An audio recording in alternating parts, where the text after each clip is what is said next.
kita semua.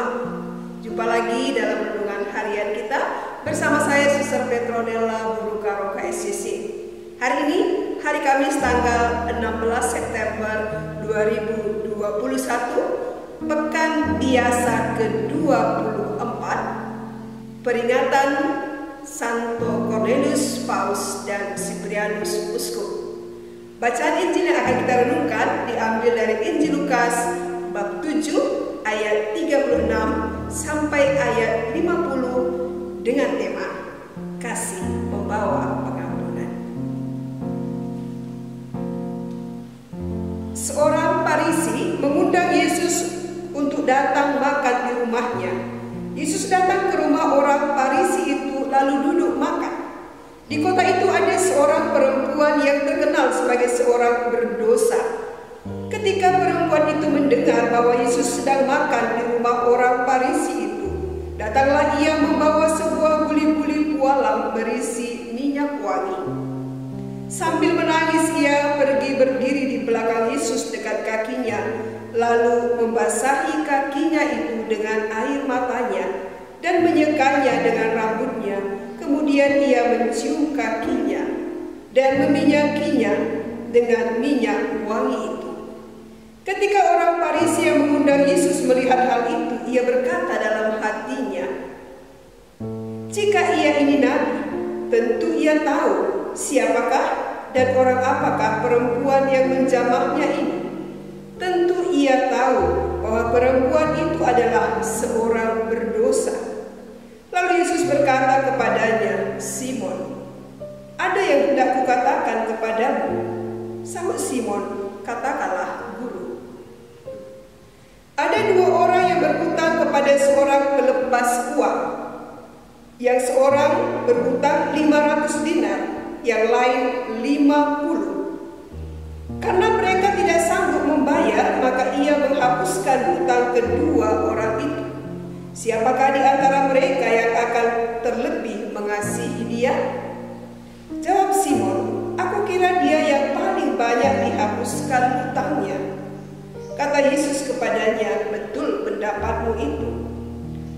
Dan sambil berpaling kepada perempuan itu, ia berkata kepada Simon, "Engkau lihat perempuan ini?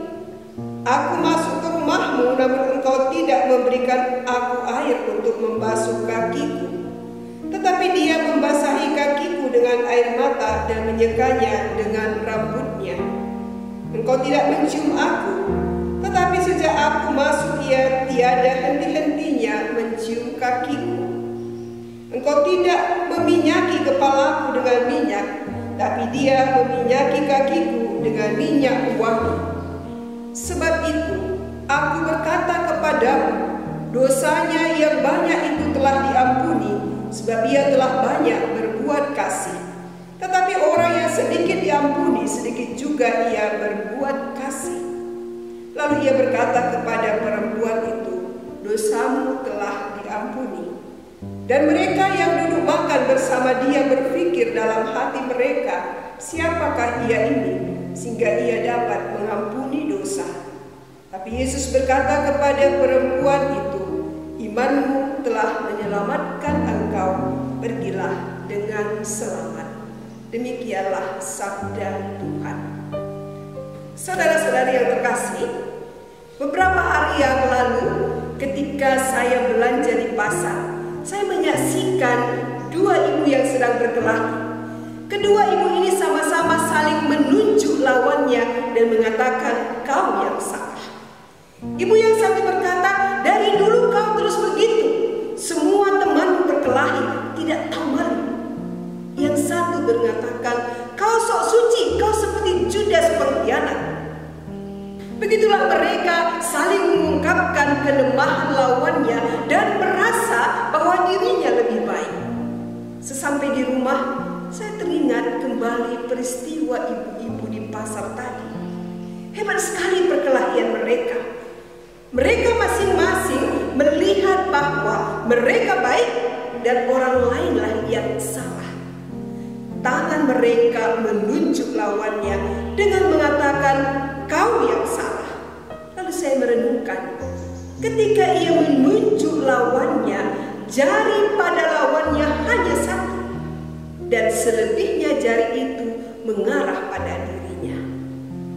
Jadi kalau dipikir-pikir, sebenarnya kesalahan itu lebih banyak pada dirinya, karena jumlah jari lebih banyak menunjukkan ke dirinya ketika ia mengatakan kau yang salah.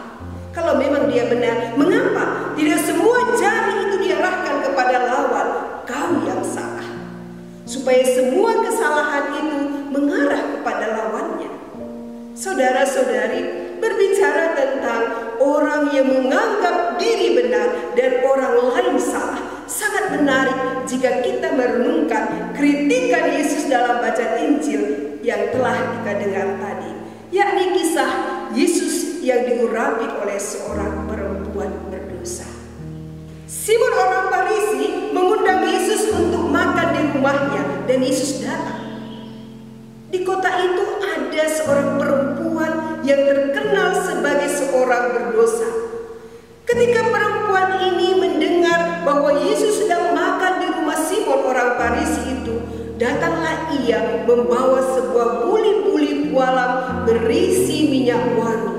Ia menangis dan membasahi kaki Yesus dengan air matanya, lalu menyekanya dengan rambutnya, mencium kakinya, dan meminyakinya dengan minyak wangi.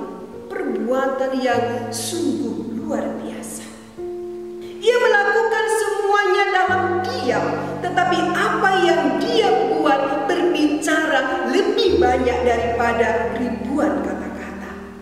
Saudara-saudari, kehadiran perempuan pendosa ini tidak ditolak oleh Yesus, walau Yesus tahu ia seorang pendosa. Mengapa? Karena Yesus mau menunjukkan keterbukaan dan penerimaannya terhadap mereka yang dianggap sebagai pendosa dan sebagai orang yang pantas disingkirkan dalam masyarakat. Simon juga tahu persis bahwa wanita itu adalah pendosa, tapi Simon dalam hatinya seakan meragukan Yesus sebagai nabi. Ia berkata dalam hatinya, jika ia ini nabi, tentu ia tahu siapakah dan orang apakah perempuan yang menjamahnya ini. Tentu ia tahu bahwa perempuan itu adalah seorang pendosa.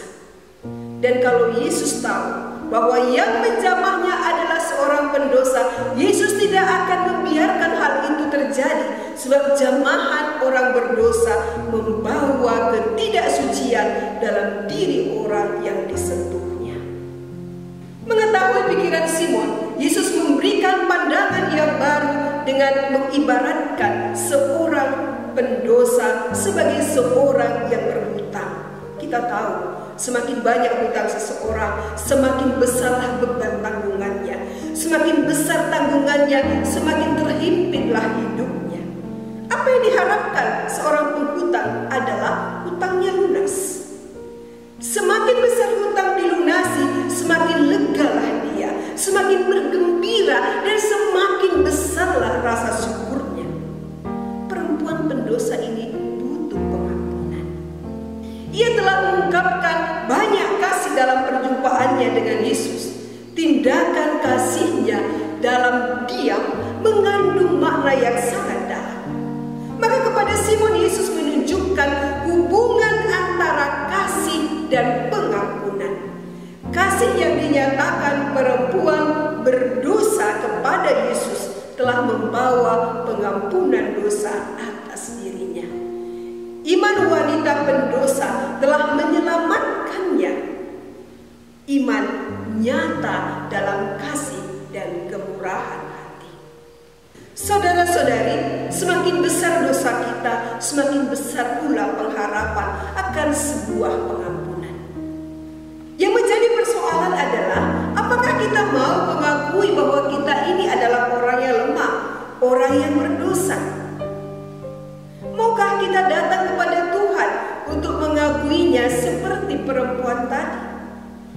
Atau kita seperti Simon, merasa diri sebagai orang yang baik, orang yang suci, dan orang lainlah yang tidak baik? Saudara-saudari terkasih, agar pengampunan bisa bisa kita rasakan diperlukan pengakuan dan pertobatan kita, disertai sebuah komitmen untuk tidak lagi mengulangi hal yang sama. Hati yang remuk dan hancur, jika kita bawa ke hadapan Allah, akan mendapatkan kesembuhan. Sukacita sejati akan kita alami jika kita berani mengakui bahwa kita adalah manusia berdosa, namun percaya akan belas kasih dan pengampunan dari Tuhan. Maka tidak peduli sebesar apapun dosa yang membelenggu hidup kita, mari datang kepadanya agar kita mendapat pengampunan yang sungguh dari Tuhan yang begitu mengasihi kita. Marilah kita juga mendukung saudara-saudari kita yang ingin berubah menjadi lebih baik dan memberi pengampunan bagi sesama yang bersalah kepada kita, sehingga hati kita semakin dibebaskan dan hidup kita semakin bersukacita. Tuhan memberkati.